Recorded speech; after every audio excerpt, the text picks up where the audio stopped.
তারপর আমরা রেডি হয়ে বাইক নিয়ে বেরিয়ে পড়লাম শ্বশুর বাড়ি যাওয়ার জন্য। তারপর কিছুক্ষণ রেস্ট নেওয়ার পর মা ডাকলো আমাদের ষষ্ঠী নেওয়ার জন্য। এই হচ্ছে ষষ্ঠীর ডালা, আর এখন মা রেডি হচ্ছে ষষ্ঠী দেওয়ার জন্য। এই যে কোহেলি বসে পড়েছে ষষ্ঠী নেওয়ার জন্য। তো এবার মা ষষ্ঠী দিয়ে দিল আমাদের দুজনকেই। আমার ভিডিওটা আমি করতে পারিনি, কারণ নিজের হাতে ক্যামেরা ছিল, নিজের ভিডিও করতে ঠিক আমার ভালো লাগে না, তাই কোহেলি ভিডিওটাই আমি এখানে দেখাচ্ছি। এরপর আমাদের সাথে দেখা করতে এসেছিল ষষ্ঠীর বাহন নিজেই।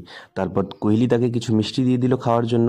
তারপর আমি আর কোহেলি চলে গেলাম ব্রেকফাস্ট করার জন্য। তারপর লুচি দিয়ে ব্রেকফাস্ট করে আমি বসে পড়লাম কোহেলির অ্যাডভাইস শোনার জন্য। তোমরাও শোনো। জয়দার বাড়ি থেকে কি শিখলা? জয়দা যা বললো, বউয়ের কথা শুনতে হবে, বউ যেটা বলবে সেটা করতে হবে। বাইরে তুমি যতই শিক্ষক হও, বাড়িতে বউই তোমার শিক্ষক, ঠিক আছে? এতদিন যা ওয়েট লস করেছিলাম তা আবার একদিনের খাওয়াতেই আমি গেইন করে নিয়েছি। তারপর দেখা হলো ছোটবেলার বান্ধবীর সাথে। তো বান্ধবী কিছুক্ষণ ব্লগ করা ট্রাই করলো। তারপর সবাই মিলে কিছু ফটোশুট চলছিল, তোমরা দেখতেই পারছো। তারপর সবাই মিলে অনেকক্ষণ আড্ডা মারলাম, হাসাহাসি করলাম। তো চলো দেখা হচ্ছে নেক্সট ভিডিওতে।